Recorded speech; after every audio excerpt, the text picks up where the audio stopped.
रामपालजी महाराजांचा असून मराठी भाषिक भक्त समाजास सहज समजावे म्हणून हिंदी भाषेतून मराठी भाषेत रूपांतरित करण्यात आलेला आहे.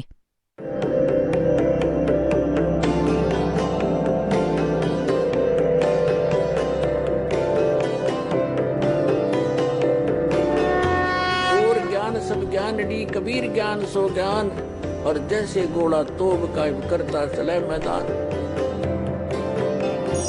जगद्गुरु तत्वदर्शी संत रामपालजी महाराजांचे अमृत वचन सर्व पवित्र धर्मांच्या व पवित्र शास्त्रांच्या आधारावर. या शंकराचार्यांच्या द्वारा रचले गेलेलं पुस्तक एक ऑथेंटिक रेकॉर्ड मानलं जातं. यातूनच आपण स्पष्ट करतो की वर्तमानात किती कलियुग संपलं आहे हे पहा. हे एक पुस्तक आहे ज्योतिर्मय ज्योतिर्मठ.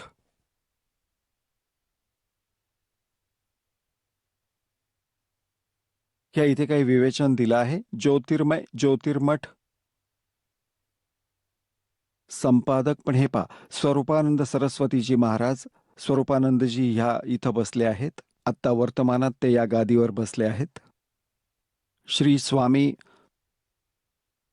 हे दोन मठांचे अधिकारी आहेत. ज्योतिष पीठाधीश्वर एवं द्वारका शारदा पीठाधीश्वर ह्या दोन्हींचे ते इंचार्ज आहेत सरस्वतीजी. आता इथे काय लिहिलंय हे आहेत संपादक लेखक एवं संकलनकर्ता विष्णुदत्त शर्मा, अध्यक्ष आध्यात्मिक उत्थान मंडल दिल्ली. प्रेरणा स्त्रोत श्री सुबुद्धानंद ब्रह्मचारी जी, मुद्रक फाइन प्रिंट अँड पॅक्स. हे पहा अखिल भारतीय आध्यात्मिक उत्थान मंडल 1/3234 गल्ली नंबर 2 रामनगर विस्तार मंडोली रोड शहादरा दिल्ली. आणि हे फोन आणि फॅक्स नंबर आहेत. यात पहा याच्या 11व्या पानावर आद्य शंकराचार्यांचं संक्षिप्त जीवन. आता ह्याविषयी काय लिहिलं आहे की साधारण 2500 वर्षांपूर्वी श्री शंकराचार्यांचा जन्म चर्मराती अवस्थेच्या युगात केरळ प्रांतात पूर्णा नदीच्या तीरावर कालाडी गावात धर्मनिष्ठ नंबूद्री शैव ब्राह्मण श्री शिवगुरु यांच्या घरी झाला. आता इथे पहा गुरु परंपरागत मठांच्या अनुसार त्यांचा आविर्भाव. शंकराचार्यांचा जन्म शंकर भगवानांच्या आशीर्वादानं झाला आहे म्हणून त्यांचं नाव शंकर ठेवलं गेलं. गुरु परंपरागत मठांच्या अनुसार त्यांचा आविर्भाव काल म्हणजे जन्म काळ ईसापूर्व म्हणजे इसवी सन पूर्व 508 वर्षापूर्वी, इसवी सन पूर्व 508 वर्षांपूर्वी मानला जातो. हे या ठिकाणी त्यांनी 476 वर्ष असं लिहिलं आहे. हे चुकीचं लिहिलं आहे. हे इथे लिहायला नको होतं, कारण 32 वर्षांचे असताना त्यांचा मृत्यू झाला होता. तर 508 मधून 32 जर वजा केले तर 476 उरतात. तर हे पहा, तर इथे हा संकेत आहे. तर साधारण 508 वर्षांपूर्वी त्यांचा जन्म झाला असावा, म्हणजे इसवी सन पूर्व 508. ठीक झालं. आणि आजपासून जर आपण मोजलं 2012 पासून, तर शंकराचार्यजींचा जन्म कधी झाला? 5520 वर्षांपूर्वी. 508 मिळवा 2012 मध्ये. आजपासून शंकराचार्यजींचा जन्म 2520 वर्षांपूर्वी झाला होता. आणि त्यावेळी कलियुग किती संपलं होतं ते पाहू. हे पुस्तक आहे हिमालय तीर्थ. हे पण शंकराचार्य यांच्याकडून लिहिलं गेलं आहे, त्यांच्याच आदेशावरून. हे आहेत JP नंबुरी, उपमुख्य कार्याधिकारी श्री बद्रीनाथ केदारनाथ मंदिर समिती. हे इथे छापलंय.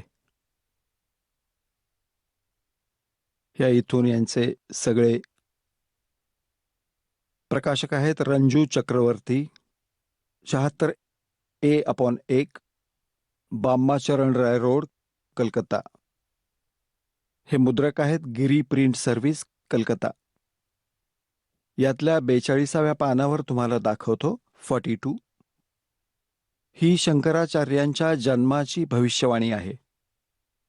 आणि हे शिवरहस्य नावाचं कुठलं पुस्तक आहे, त्याच्यामध्ये हा श्लोक आहे. त्या श्लोकाचा अनुवाद इथं केला आहे. कलियुगाची 3000 वर्ष पूर्ण झाल्यानंतर बौद्ध भिक्षुकांच्या मतावर विजयप्राप्तीसाठी शंकराचार्य म्हणजे शंकर यतीच्या रूपामध्ये जन्म घेतील. हे पहा, कलियुगाची जेव्हा 3000 वर्ष व्यतीत होतील तेव्हा श्री शंकराचार्यांचा जन्म होईल. आता पुण्यात्म्यांनो, तुम्हाला कॅल्क्युलेट करायचं आहे आजपर्यंत कलियुगाची किती वर्ष संपली आहेत. 3000 अधिक 2520. 3000 जसं शंकराचार्यांचा जन्म झाला इसवी सन पूर्व 508 वर्ष, अधिक खालून इथून गणती केली तर 2520 वर्ष झाली आज 2012. तर त्यावेळी कलियुग किती संपलं होतं जेव्हा त्यांचा जन्म झाला. जेव्हा 3000 वर्ष संपली होती तर टोटल मिळवा दोन्हींची 5520 वर्ष झाली. आता 5505 केव्हा होतील? जसं जेव्हा 2000 सालात आपण जातो तेव्हा ख्रिस्ताला जन्म घेऊन 2000 वर्ष झालेली असतात. तर 2508 वर्ष झाली होती शंकराचार्यांच्या जन्माला. म्हणजे 5508 वर्ष कलियुगाची संपली होती 2000 मध्ये असं समजा. आता अजून मागे जाऊया, 3 अजून कमी करू. 1997 मध्ये 5505 वर्ष संपलं होतं कलियुग. आणि 1997 मध्ये दासाला परमेश्वर मिळाले होते आणि त्यांनी सांगितलं होते की आता वेळ आली आहे, डिस्क्लोज करून टाक सारनाम आणि सतनामाचं, डोंट वरी. बोलो सतगुरुदेव.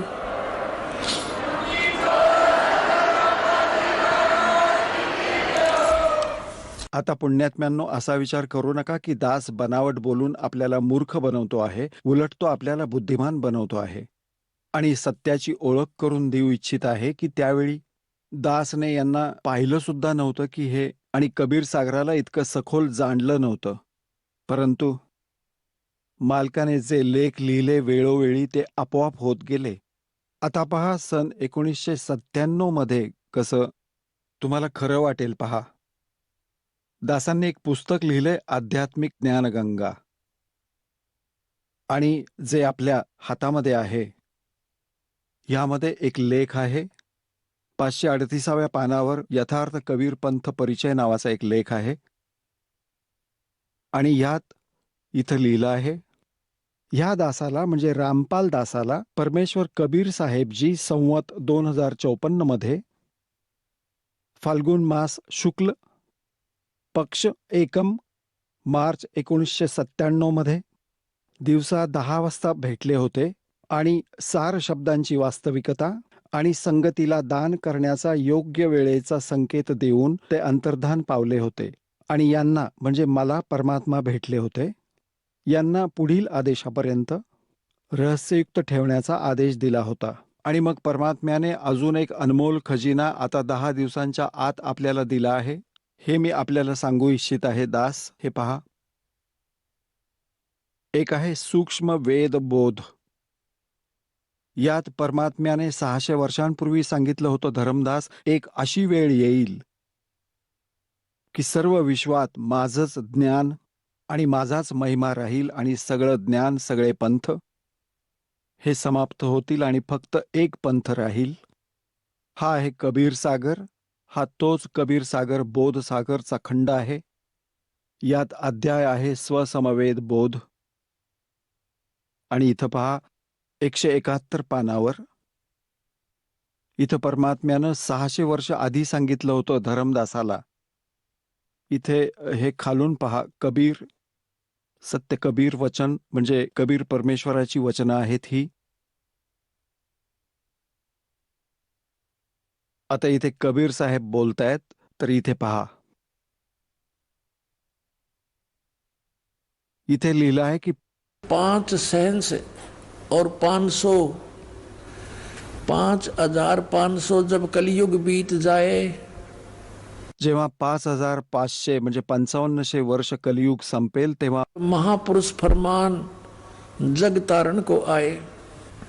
परमात्म्याने म्हटलं आहे की जेव्हा 5500 वर्ष कलियुग संपेल तेव्हा महापुरुष फरमान तब जग तारण को आए. हिंदू तुर्क आदि सब है, जेते जीव जहान और सतनाम की साख गह ये पावे पद निर्वाण। आता पुण्यात्म्यांनो, परमात्म्याचा हा आदेश लिहिलेला आहे खूप पूर्वी. आता हे खरं होणारच होतं.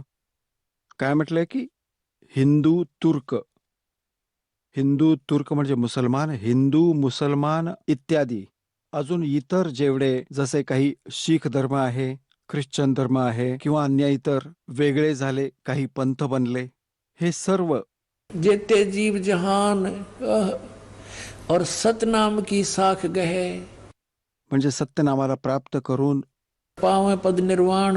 निर्वाण म्हणजे मोक्ष प्राप्त करतील, सगळेजण मोक्ष प्राप्त करतील जे शरण येतील ते. यथा शरीत गण, ये सब कैसे होंगे? एक सब पंथ मिटा के एक पंथ चलावें, वो कैसे मिलेंगे? कैसे? देखो इस ज्ञान के आधार से ऐसे आएंगे। यथा शरीत गण, सरितगण, सरितगण म्हणजे दरिया, सगळ्या नद्या. आप ही मिले सिंधु में धाये, जशी नदी स्वाभाविकपणे शेवटी सागराला मिळते, ती त्यांच्या हातातील गोष्ट नसते, त्या आपोआपच प्रवाही होतात. यथा यथा शरीत गण आप ही मिले सिंधु में धाये, सत्य सुकृत के मध्य तिमी ये सभी पंथ समाये। ज्या प्रकारे सर्व नद्या स्वतःहून जाऊन समुद्राला मिळतात, संपूर्ण वेगानिशी जातात, जसं की त्याच प्रकारे सत सुकृत के मध्य, म्हणजे सत्यपंथ मी चालवेन, ज्यामध्ये सर्व पंथ समाविष्ट होतील, जशा नद्या समुद्राला जाऊन मिळतात तसं. आपोआप हा ठीक म्हणजे निर्धारित समय मी जो करून ठेवलाय धर्मदास,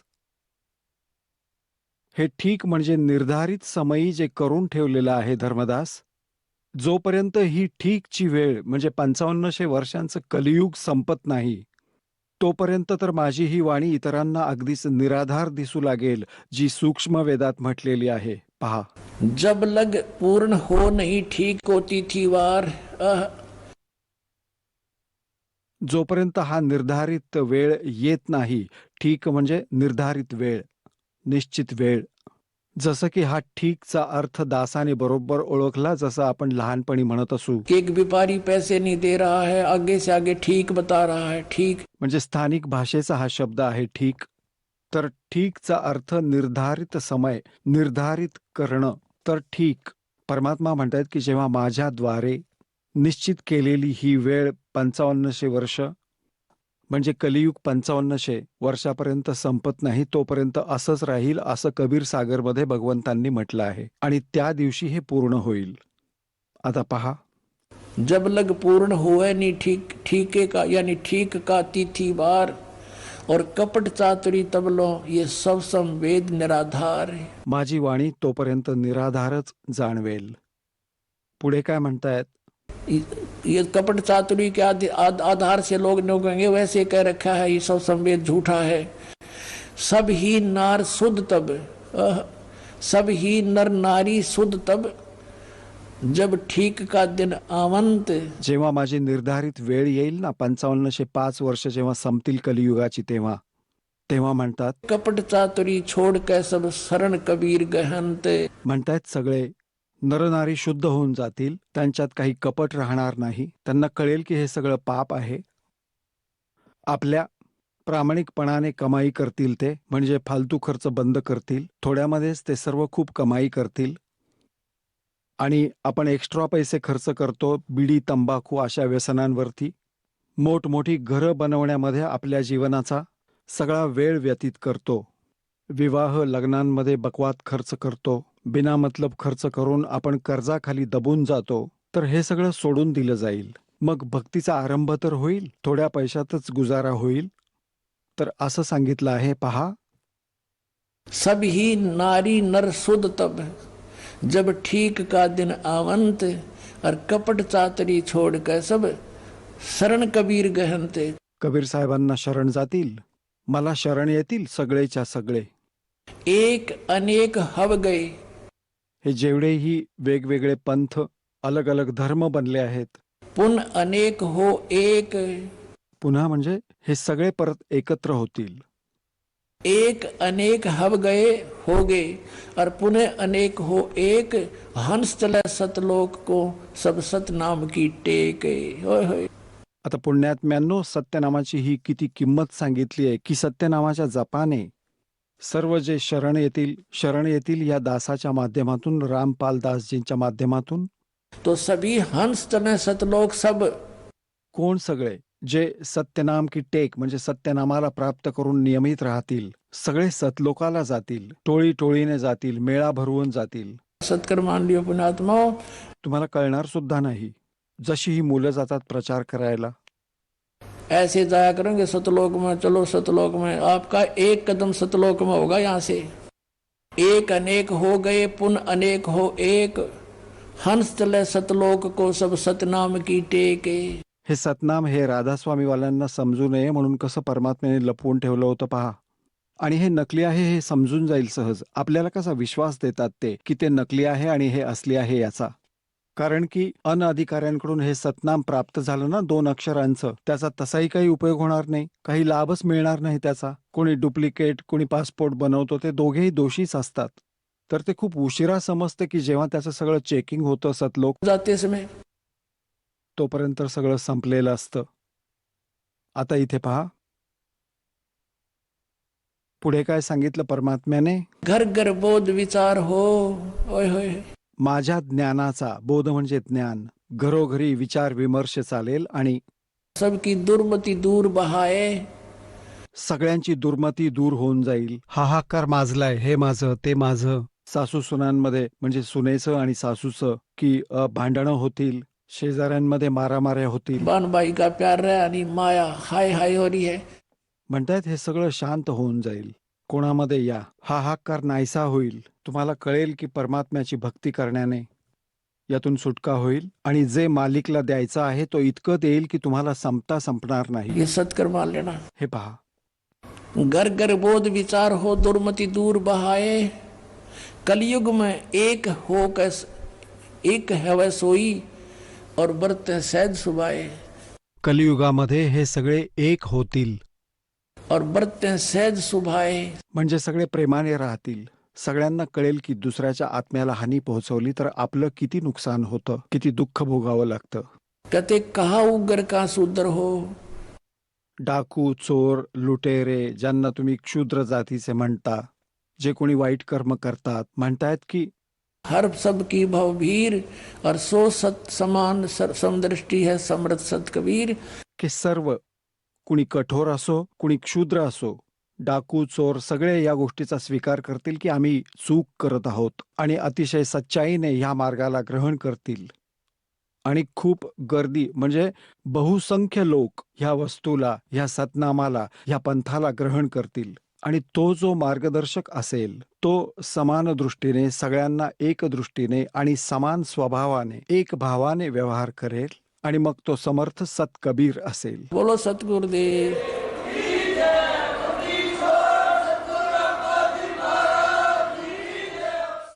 आता पुण्यात्म्यांनो, तुम्हाला सगळं समजलं. परमात्म्याने सांगितलंय की ह्या कलियुगाची जेव्हा 5500 वर्ष संपतील तेव्हा मी येईन आणि एक पंथ चालवेन आणि पूर्ण विश्व एक होईल. माझा जप, माझंच गुणगान करीन, सगळं विश्व एक होईल. हे तर परमात्म्याने निश्चित केलं आहे 600 वर्षांपूर्वी. आता त्यांच्या सहयोगी अन्य बऱ्याचशा महायोग्यांनी परत याचं समर्थन केलं आहे. परमात्मा जे प्राप्त छोटी मोठी दिव्य दृष्टी देऊन. आता जसं की आधी तुम्हाला दाखवतो, एक जय गुरुदेव पंथाचे महापुरुष झाले होते श्री तुलसीदासजी, जे मथुरामध्ये एक अलग पंथ बनवून राहत होते आणि नावं मात्र बदलली आहेत पण क्रिया मात्र तीच आहे. जे राधास्वामी, जे आग्रावाले करतात 5 नामं, असे कान बंद करायचे, हठयोग वगैरे. पण तो पुण्यात्मा होता, परमात्म्याचा प्यारा बच्चा. कोणत्या जन्मात त्याने चांगली भक्ती केली होती, त्याच्या पुण्यकर्मांनी बॅटरी चार्ज केलेली होती. त्याने 1971 मध्ये एक भविष्यवाणी केली होती की एक महापुरुष जो पूर्ण जगाला खरं ज्ञान देईल, सारं विश्व त्याचा आदर करील आणि तो प्रकट झालेला आहे. आता मी त्यांच्याच शब्दात ऐकवतो, तुम्हाला आवडेल, पहा. जय गुरुदेव की अमरवाणी, भाग 2. आणि हे कुठे छापले ते पाहूया. हे आहेत श्री तुलसीदासजी, ते आता नाही आहेत. चले गए, जाए न जाना था. जय गुरुदेव की अमरवाणी, शाकाहारी सदाचारी बालसंघाकडून संकलित. प्रकाशक आहेत दिव्या शर्मा, 88 साकेत कॉलनी, मथुरा, उत्तर प्रदेश. मूल्य हे एवढं आणि मुद्रक आहेत अर्जंट प्रिंटर्स, पुराणा बस स्टँड, मथुरा, उत्तर प्रदेश. हे ते महापुरुष. आता याच्या खाली काय म्हणतायत की विश्वाला शांती यांच्यापासूनच मिळेल. जोपर्यंत ते इथे होते तोपर्यंत सगळ्या नाश झाला विश्वाचा, शांती नावाची गोष्टच नव्हती. आता तुम्हाला दाखवतो. याच्या 58व्या पानावर पाहूया. 59व्या पानावर पहा. 59 पृष्ठ आहे, 59. आणि हे 28 ऑगस्ट 1971 मध्ये शाकाहारी पत्रिकेमध्ये छापलेलं होतं. त्यात म्हटलंय की यांनी काय म्हटलेलं आहे की महापुरुषाचा जन्म भारतवर्षातील एका छोट्याशा गावात झालेला आहे. त्या महापुरुषाचा जन्म भारतवर्षातील एका छोट्याशा गावात झालेला आहे आणि तीच व्यक्ती मानव इतिहासातील सर्वात महत्त्वपूर्ण व्यक्ती बनेल. त्याला जनतेचं इतकं मोठं समर्थन प्राप्त होईल की आजपर्यंत तसं कोणाला मिळालेलं नसेल. तो महापुरुष नव्या पद्धतीने विधान बनवेल आणि तेच विश्वातील संपूर्ण देशांना लागू पडेल.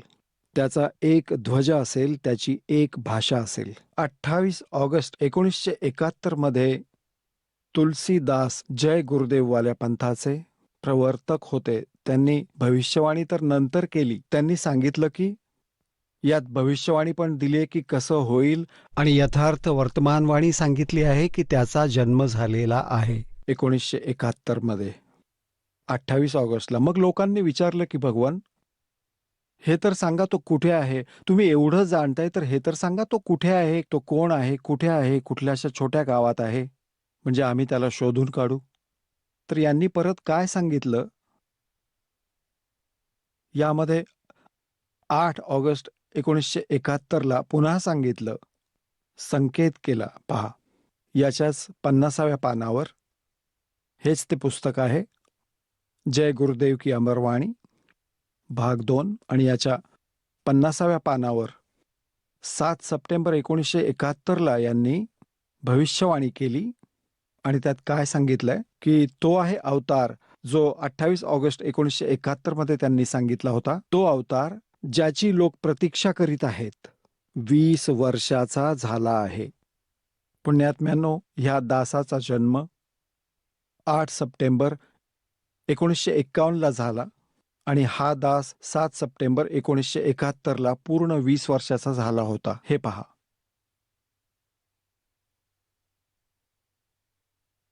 तो अवतार ज्याची लोक प्रतीक्षा करीत आहेत तो 20 वर्षांचा झालेला आहे. जर त्याचा पत्ता सांगितला तर लोक त्याचा पाठलाग करतील. आता वरून सांगण्यासाठी आदेश मिळालेला नाही. मी वेळेची वाट पाहतो आहे आणि सगळ्याच महात्म्यांनी वेळेची वाट पाहिलेली आहे. योग्य वेळी सर्वांना सगळं काही माहिती होईल. ही 7 सप्टेंबर 1971ला त्याने भविष्यवाणी केली. ह्या दासाने 2012 मध्ये एक, जसं की मीडियाने त्यांचंही प्रवचन घेतलं आणि आमचंही घेतलं, दासने या वाणीला वाचून एक सत्संग केला होता की जर या तुलसीदासची आज बॅटरी चार्ज असेल, 1971 मध्ये याची बॅटरी चार्ज होती, दिव्यदृष्टी याची काम करत होती आणि पुण्यसंचय देखील भरपूर होता. ह्याने त्या सगळ्याचा नाश केला चुकीची साधना करून. जसं की इन्व्हर्टरच्या बॅटरीमध्ये पहिल्यापासूनच सेव्ह केलेली एनर्जी जोपर्यंत चालेल तोपर्यंत चालेल, चार्जर लावला नाही तरी चालेल, परंतु ती एकदम संपेल जर चार्जर परत नाही लावला, म्हणजे सत्साधना नाही केली. हीच दशा या महापुरुषाची झाली. हा पुण्यात्मा होता 1971 मध्ये जी याची दिव्य दृष्टी काम करत होती. याने भविष्यवाणी केली की जो महापुरुष ज्याचा जन्म झाला आहे आणि 7 सप्टेंबर 1971ला तो 20 वर्षांचा झाला आहे. परंतु दासने सांगितलं की जर आज याची दिव्यदृष्टी काम करत आहे, तर तुलसीदासांनी सांगावं आपल्या शिष्यांना की ज्याच्याविषयी मी 7 सप्टेंबर 1971ला भविष्यवाणी केली होती, तो बरवालामध्ये आला आहे आणि तुम्ही तिथे जा. परंतु त्याने तसं केलं नाही. परंतु असं तर केलंच नाही, पण त्याच्या अनुयायांनी विरोध केला. तर परमात्म्याने त्याला यासाठी जिवंत ठेवलं होतं. 108 वर्षांचा झाला होता की कदाचित तो आपल्या डोक्यावरचा भार कमी करील आणि माझा भार हलका होईल असं देवाला वाटलं. पण त्या प्राण्यामध्ये अहंकार भरला होता. लाखो करोडो शिष्य झाले होते. आता काय करणार तो? ते करोडो कुठे जातील? आता माहित नाही कुठली योनी भोगतोय तो. तर दासाने म्हटलं होतं की याच्या आत जर आज दिव्यदृष्टी असेल तर सांगावं, नाहीतर तो फ्यूज झाला आहे. जेव्हा त्याने नाही सांगितलं तर 6 महिन्याच्या आतच त्याचं तिकीट कापलं गेलं आणि एक नॉस्ट्रॅडिमस नावाचे महापुरुष झाले आहेत. त्यांनीही कंप्लीट दासच्या वरती, तुम्ही ते वाचलंही असेल, ज्ञानगंगेमध्येही ते आपल्यासाठी भक्तांनी बनवून पाठवलं आहे. तुम्ही वाचलं असेल, नसेल तर वाचा. त्यांनी टू द पॉइंट सांगितलंय सगळंच्या सगळं. आणि आजकाल एका भक्ताने कुठल्या पत्रिकेत छापलेला एक कुठल्या भविष्यवक्त्याला बहीण झालीय, त्याची एक वाणी इथे देऊन गेला. कारण की आज भक्त तर आमचे पारखी झालेत, विद्वान झालेत, लगेच समजतात की ही वाणी कोणासाठी म्हणतायत. तर ते इथे देऊन गेले. ती काल आम्ही पाहिली आणि आज तुम्हाला त्याची माहिती देतोय. ती कमालीची आहे. ही आहे पत्रिका जी दास आपल्याला दाखवत आहे. त्याने फक्त 2 पानं दिली आहेत त्या भक्ताने, इथल्याच कुठल्या भक्ताला.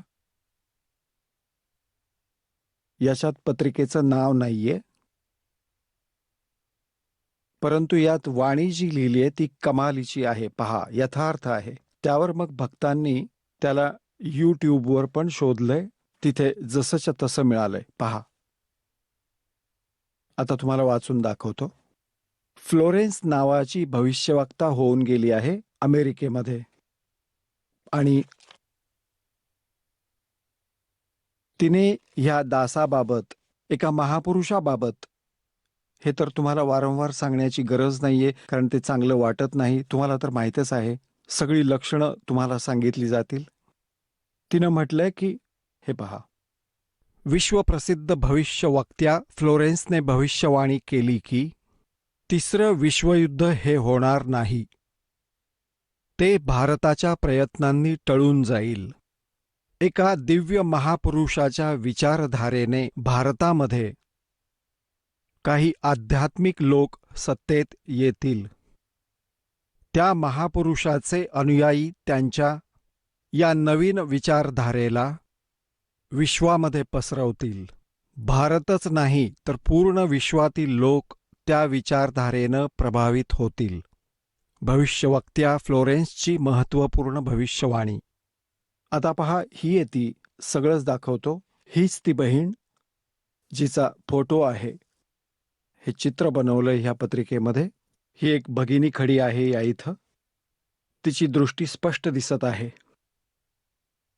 आता याच्या पुढे आपण अजून वाचूया, ज्याने खूप आनंद होईल. याची आम्ही छायाप्रत काढली आहे आणि काही खुणा करून ठेवल्या आहेत. अक्षरही छान आहे, चांगलं वाचलं जाईल. पाहूया. यातलं जास्त वाचणार नाही, आपल्या कामापुरतं वाचतो. ते आपण 53वर वाचलं होतं. ते आपण 53 पृष्ठ आहे याचं, त्यावर वाचलं होतं. हे इथं 53 पृष्ठ आहे, इथे वाचलं होतं 53 पानावर. आता आपण इथे वाचू 54व्या पानावर. हे 54वं पान. आता पाहूया इथं काय लिहिलंय. प्रथम इथे असं लिहिलं आहे की हिच्या बहुतेक साऱ्या भविष्यवाण्या तिची इराकचे राष्ट्रपती सद्दाम हुसेन यांनी अमेरिकेसोबत युद्ध केलं, धोका उद्भवणार होता, तो टळला वगैरे अशा प्रकारचं. फ्लोरेन्सच्या एवढ्या भविष्यवाण्या खऱ्या ठरल्या आहेत की कोणीही त्यांच्या भविष्यवाणीवर शंका सुद्धा घेऊ शकत नाही. वैज्ञानिक सुद्धा त्यांची भविष्यवाणी सत्य होण्याने आश्चर्यचकित होतात. फ्लोरेन्सने आपल्या भविष्यवाणीमध्ये कितीतरी वेळा भारताचा उल्लेख केला आहे. The fall of sensational culture नावाच्या आपल्या पुस्तकात त्यांनी लिहिलं आहे, सन 2000 येता येता प्राकृतिक संतुलन खूप भयानक पद्धतीने बिघडेल. म्हणजे लोकांमध्ये दुराचार, भ्रष्टाचार, हाहाकार, बेईमानी घर करून बसेल. लोकांमध्ये आक्रोशाची प्रबळ भावना होईल. दुराचार पराकाष्ठा पण होईल. पश्चिमी देशातील विलासित जीवन जगणाऱ्यांमध्ये निराशा, बेचैनी आणि अशांती निर्माण होईल. अतृप्त इच्छा अजून जोर पकडतील, ज्यातून त्यांची आपल्यातील कटुता वाढेल. चहूकडे हिंसा आणि अतिरेकी वातावरण असेल. गरीब लोक संपन्न व्यक्तींची संपत्ती हिसकावून घेतील असं वातावरण असेल आणि चहूकडे हाहाकार माजेल. आता पहा, आता ही भविष्यवक्ती म्हणत आहे की जर तो संत आला नसता तर अशी दशा भारताची झाली असती की लोक एक दुसऱ्यांना लुटायला लागले असते. आता तिने परत पुढे असं म्हटलं आहे की ह्या संताच्या विचारधारेमुळे ते घातक वातावरण टळून जाईल. पहा, असं वातावरण होईल आणि चहू बाजूला हाहाकार माजेल. असा हाहाकार होईल, परंतु भारतातून निर्माण होणारी एक नवी विचारधारा भारतातून उठणारी एक नवी विचारधारा या घातकी वातावरणाला समाप्त करेल. ही विचारधारा वैज्ञानिक दृष्टीतून लोकांमध्ये सामंजस्य आणि आपापसातील भाईचारा आणि भाईचाऱ्याचं महत्त्व समजावून देईल. ती हे पण समजावून देईल की धर्म आणि विज्ञान यांच्यात आपसात विरोध नाही आहे. आध्यात्मिकतेची उच्चता आणि भौतिकतेचं पोकळपण सर्वांसमोर उघड करील. आता पुण्यात्म्यांनो, हे तर चला, या भविष्यवक्त्यांचं एवढं तर काम समजून घ्या आपण. जसं परमात्म्याने विधान बनवलं, सूर्य आणि पृथ्वी बनवली, सगळी नक्षत्र बनवली आणि स्वतःच निश्चित केलं की समजा 6:20 सूर्योदय होईल. जर कोणी भूगोल खगोलाचा ज्ञाता मला सांगेल की फलाण्या तारखेला 6:20 सूर्योदय होईल, त्याने नाही सांगितलं तरी त्यावेळी तो होणारच होता, कारण त्या परमात्म्याने निर्धारित सिस्टीम बनवून ठेवलेली आहे. तर यांनी नाही सांगितलं तरी परमात्म्याने आधी बोलूनच ठेवलंय, निर्धारित दिवस ठरवून दिलेला आहे, त्यामुळे ते होणारच होणार आहे हे सांगतायत. तर त्यामुळे आपल्याला अजून गोल्डन चान्स आहे. सर्व पुण्यात्म्यांनी उशीर केला नाही पाहिजे. सगळे महापुरुष परत परत तेच सांगतायत. परमात्म्यांनी सांगितलं, सगळे संत म्हणतायत आणि हे भविष्यवक्ते सुद्धा सांगतायत, जे या देशाशी सुद्धा संबंधित नव्हते. आणि तरीही समजत नसाल तर तुम्ही बालकच आहात, बुद्धिहीन आहात. पहा, आता काय ना की जसं दास आपल्याला खूप वेळा समजावत आहे, प्रत्येक प्रवचनामध्ये जे परमात्म्याने सांगितलंय तेच दास आज परत सांगतोय. अजूनही माझी बरीचशी, बहुतेक जेवढी ही प्रवचनं होतात ती याच आधारावर होतात की आपण काय करीत आहात.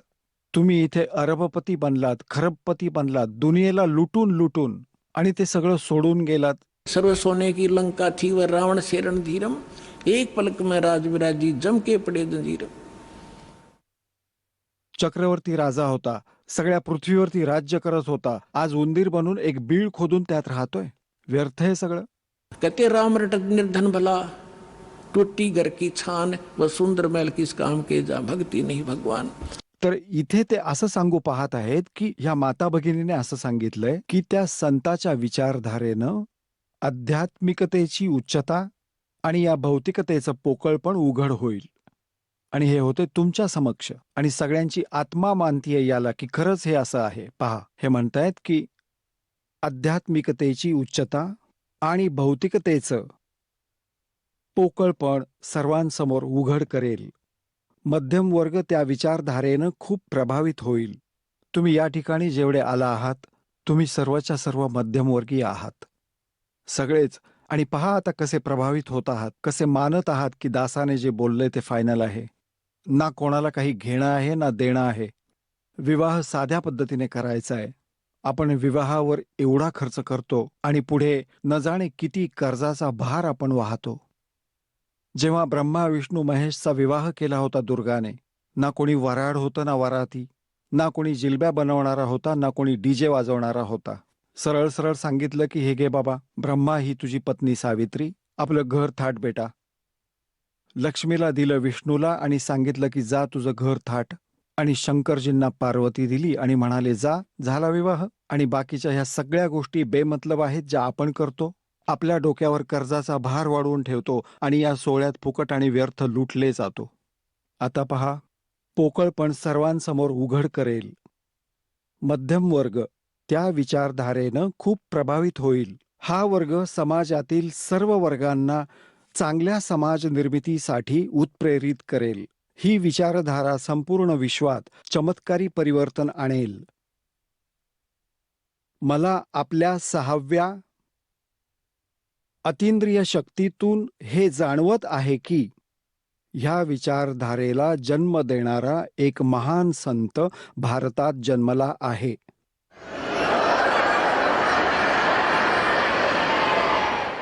हे पहा, इथे लिहिलंय, एका पत्रकाराने 1964 मध्ये फ्लोरेन्सला विचारलं होतं आणि 1980च्या सुरुवातीला व्यापक उलथापालथी होतील. 89-90 नंतर असे असे भूकंप येतील की न्यू जर्सीचा काही भाग आणि युरोपातील आणि एशियातील देशांची काही ठिकाणं भूकंपानं विदीर्ण होतील.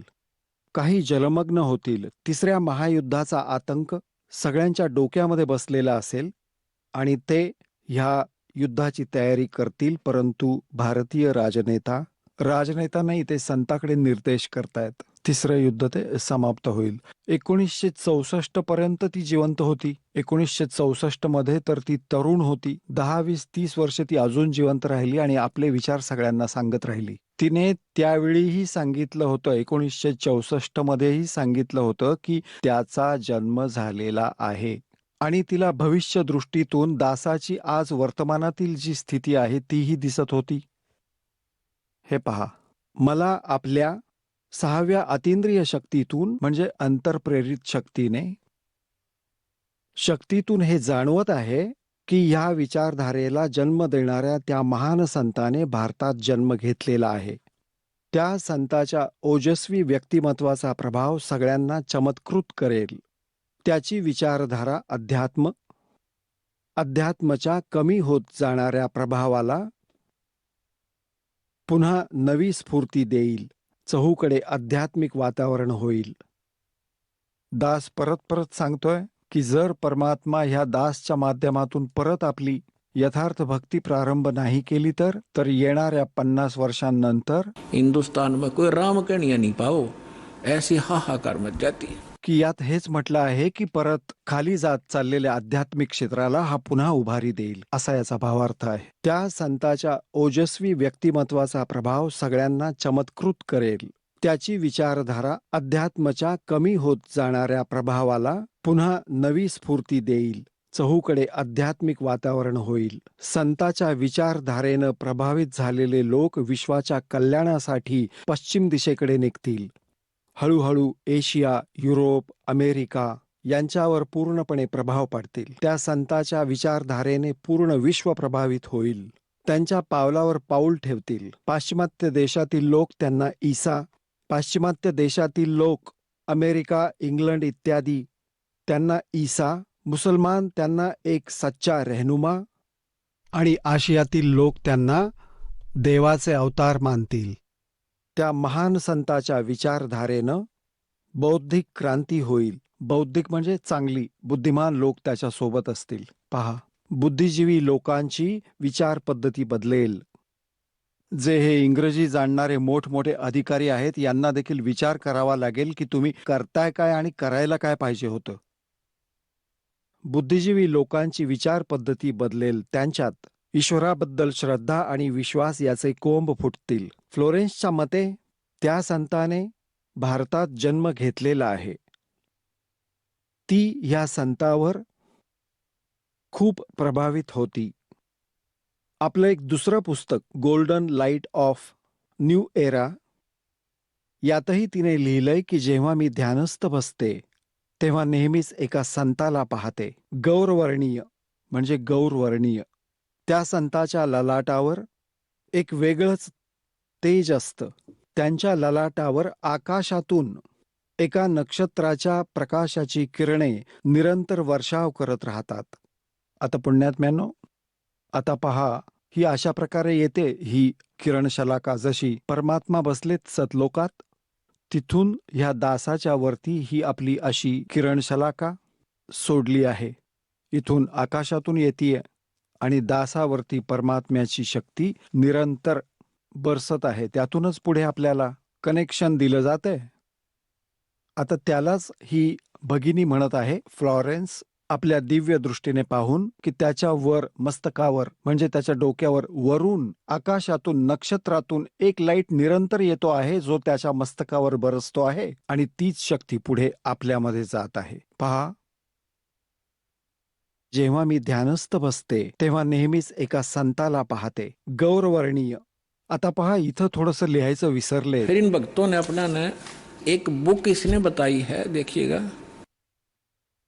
एक दुसरं पुस्तक golden light of new era हे एक पुस्तक आहे. ह्या पुस्तकाच्या आधाराने भक्तांनी एका वेबसाईटवरून हे घेतलं आहे. एका वेबसाईटवरून ही इंग्रजीमध्ये आहे तिची वाणी. ती अशा प्रकारे ही पहा, हेच आहे. I can clearly visualise a golden era divine. ती म्हणते मी पाहत असते. हे पहा, ह्या इथे आहे. जे हिंदी तिने केलंय ते इथे आहे. When I enter great flights of meditation I visualise. मी पाहते. ही काय म्हणते भगिनी की जेव्हा मी ध्यानाच्या गहन उंचीला स्पर्श करते म्हणजे जेव्हा मी वरती उड्डाण करत असते ध्यानामध्ये तेव्हा मी काय पाहते बघूया. When I enter great flights of meditation I visualize such a great Sant who is fair-skinned. Fair-skinned म्हणजे गोऱ्या वर्णाचा, गौर वर्णाचा, with white hair. त्याचे केस सफेद असतील. And without a beard and mustache. तो बिना दाढी मिशीचा असेल.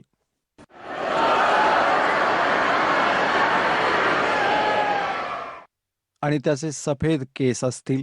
दासाच्या ह्या वयाला ती त्या दिव्य दृष्टीने पाहत होती की त्यावेळी तो कसा दिसेल. आता त्याचाच अंश त्याने ह्या इथे थोडासा कमी अनुवाद केलेला दिसतोय, विसरला असेल. तिने आपलं दुसरं पुस्तक golden light of new era मध्येही लिहिलंय, जेव्हा मी ध्यानस्थ बसते तेव्हा मी नेहमीच एका संताला पाहते, गौरवर्णाच्या. इथे लिहायचं विसरली की त्याचे सफेद केस होते आणि बिना दाढी मिशीचा तो होता. आता खरं तर काय आहे की हे कोणी पत्रकाराने ती जे काही बोलली ते स्वतःच्या पद्धतीने लिहून काढलं आहे. तर या लोकांचा दृष्टिकोन होता कुठल्या दुसऱ्या संताकडे की तो असू शकतो. यात लिहिलं आहे की श्रीराम शर्मा असू शकतो या इंग्रजी पत्रकात. जसं की गीतेचं मूळ तर खरं आहे, मूळ पाठ गीतेचा अनुवादकर्त्यांनी आपल्या पद्धतीने श्रीकृष्णावरती टाकलं की श्रीकृष्ण सांगतोय गीता. तर हे लोक असं इथे माहिती असून सोडलं की त्याचे सफेद केस असतील आणि बिन दाढी मिशीचा असेल म्हणून या इथे असं सोडून दिलं. त्या इंग्लिश पत्रकात मात्र अगदी स्पष्ट लिहिलंय. ती तिने स्वतः सांगितलेली भविष्यवाणी आहे स्वतःच्या भाषेत. या इथे पहा, जेव्हा मी ध्यानस्थ बसते तेव्हा नेहमीच मी एका संताला पाहते, गौरवर्णाच्या. त्या संताच्या ललाटावर एक वेगळंच तेज दिसतं. त्याच्या मस्तकावर, ललाटावर आकाशातून एका नक्षत्राची प्रकाश किरणे निरंतर बरसत राहतात. मी पाहते की तो संत आपली कल्याणकारी विचारधारा आणि आपले सच्चरित्र प्रबळ अनुयायांच्या शक्तीने संपूर्ण विश्वात नव्या ज्ञानाचा प्रकाश फैलावत आहे. आपण पाहत आहात बंदी छोडची मुलं कुठं कुठं जाऊन, कुठपर्यंत जाऊन, दूर दूर जाऊन आज प्रचार करतायत परमेश्वराच्या ज्ञानाचा. तो संत आपली कल्याणकारी विचारधारा आणि आपले सच्चरित्र प्रबळ अनुयायांच्या शक्तीने संपूर्ण विश्वात एक नवा ज्ञान पसरवत आहे. ते संत आपली शक्ती निरंतर वाढवत आहेत. त्यांच्यात इतकी शक्ती आहे की ते प्राकृतिक परिवर्तन सुद्धा करू शकतात.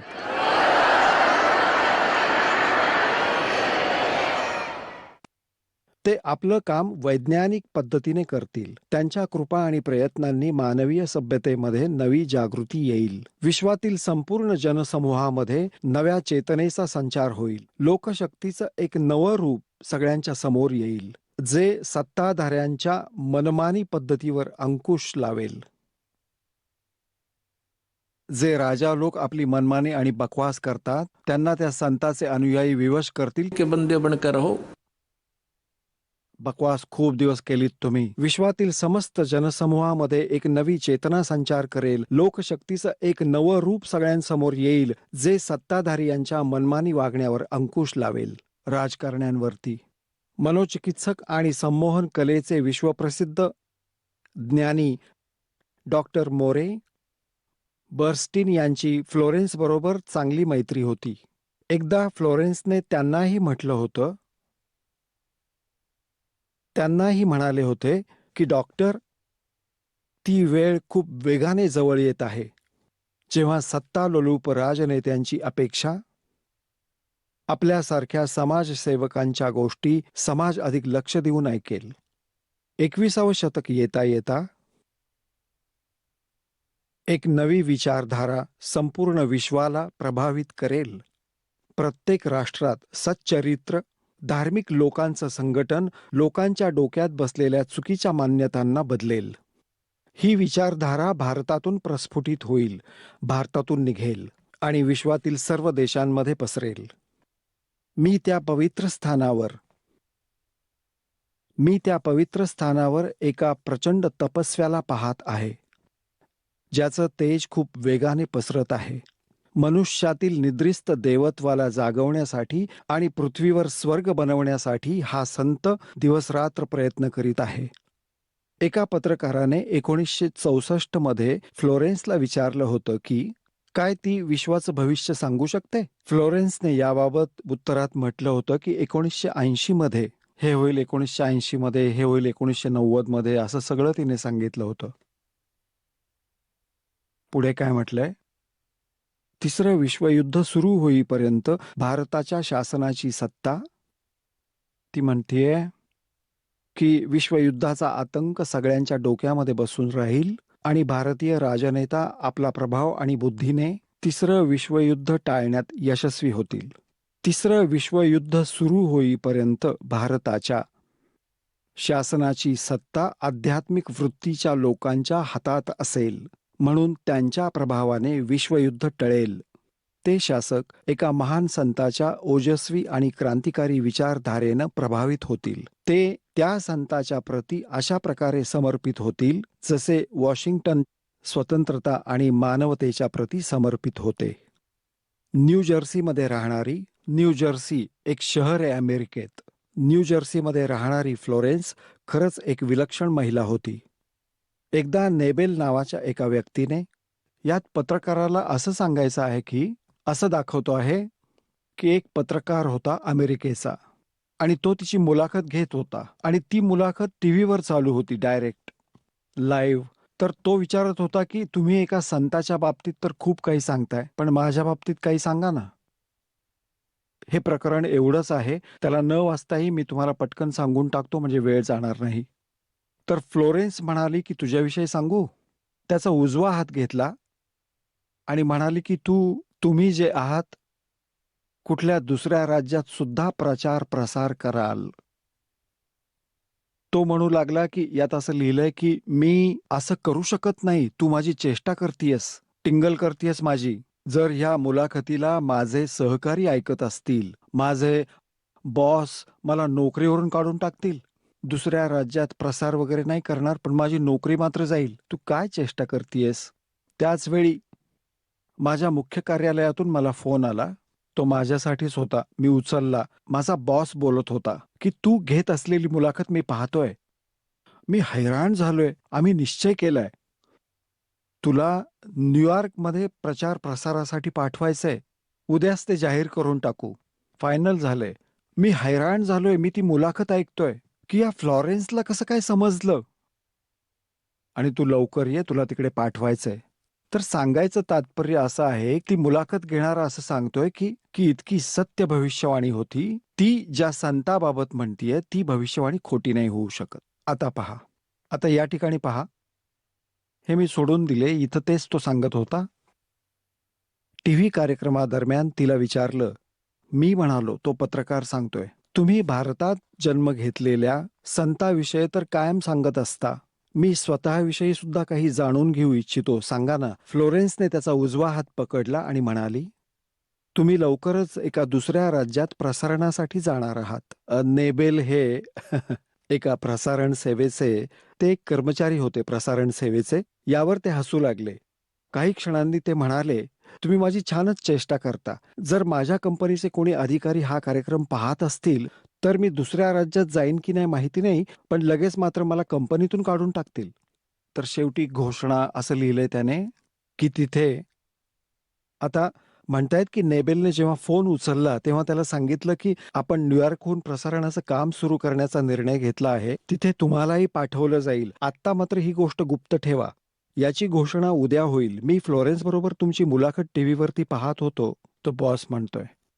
फ्लोरेन्सने तुमच्या बाबतीत जे सांगितलंय ते पूर्ण सत्य आहे. आश्चर्य वाटतं की ही गोष्ट तिला कशी समजली. नेबेल फ्लोरेन्सच्या चेहऱ्याकडे पाहतच राहिला. आता त्या तरुणीमध्ये इतकी सत्य भविष्यवाणी ती सिद्ध केली याने आणि तिनेच या संताविषयी सांगितलंय. आता पुढे पाहूया.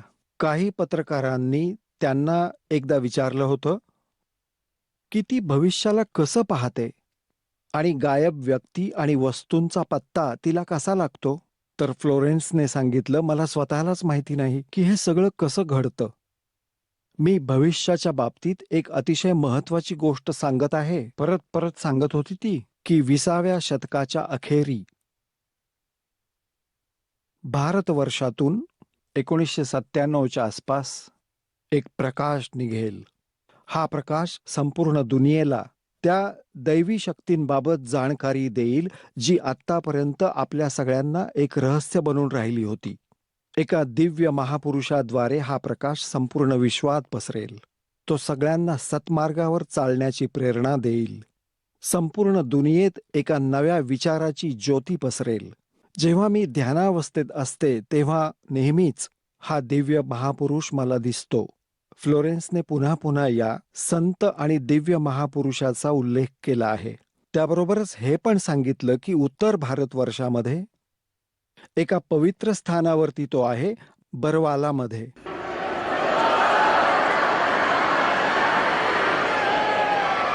हे पुण्यात्म्यांनो, आता समजदाराला इशारा पुरेसा असतो. आपलं कल्याण करा. जितक्या उशिरा याल तितकाच पश्चाताप होईल. हा एक गोल्डन चान्स आहे. ही सुवर्ण वेळ तुम्हाला प्राप्त झाली आहे. त्याचा लाभ घ्या. सत्साई.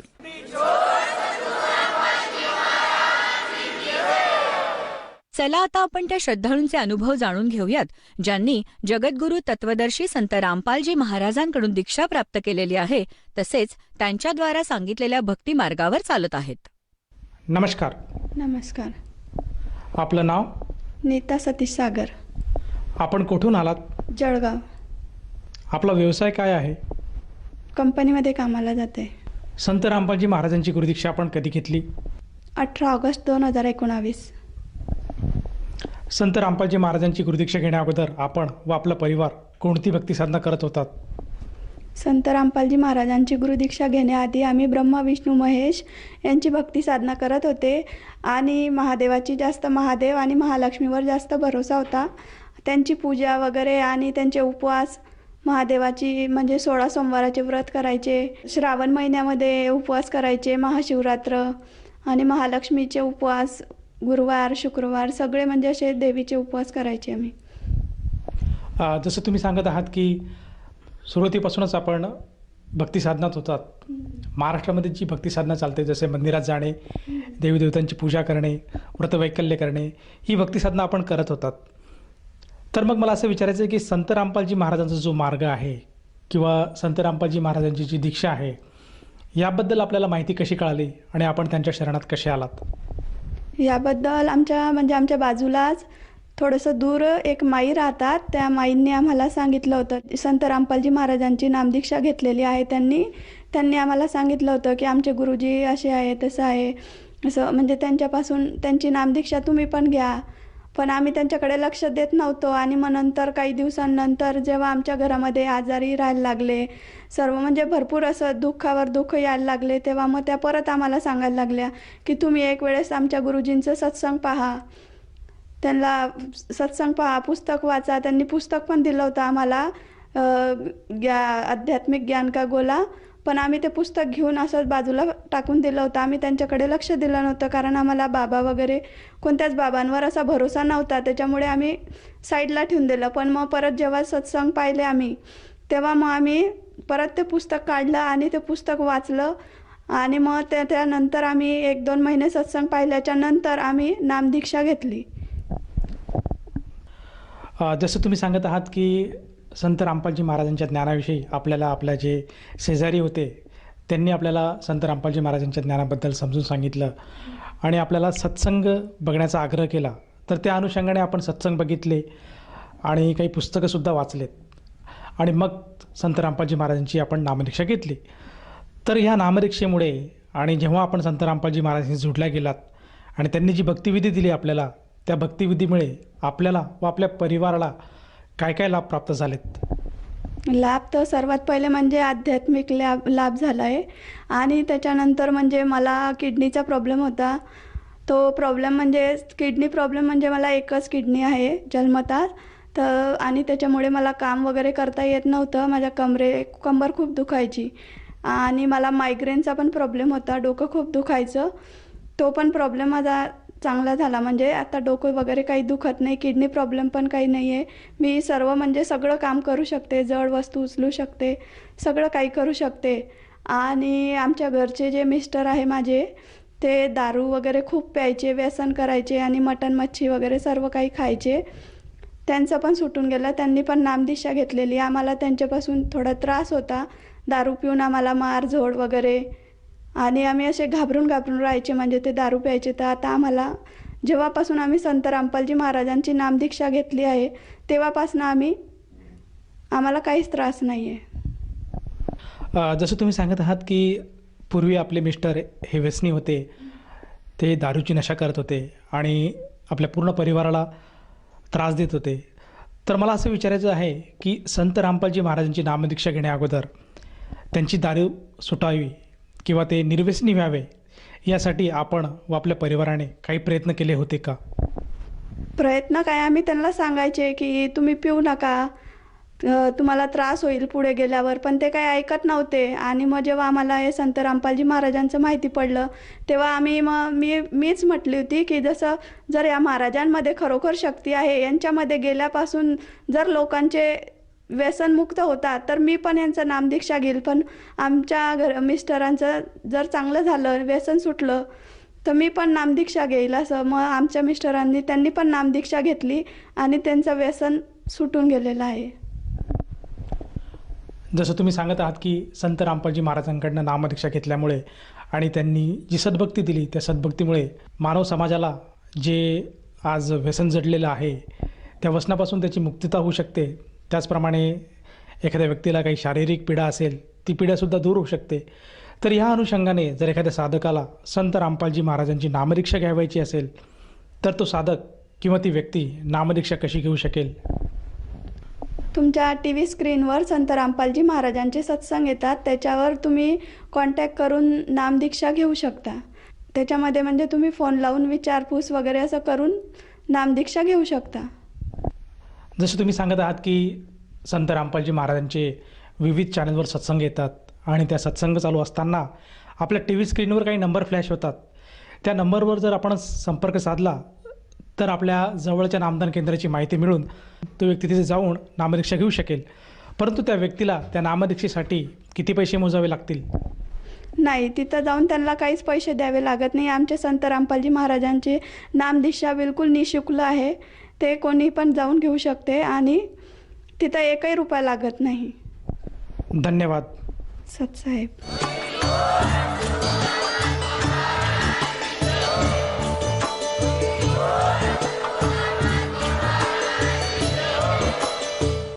आपण ऐकत होता जगद्गुरु तत्वदर्शी संत रामपालजी महाराजांचे मंगल प्रवचन.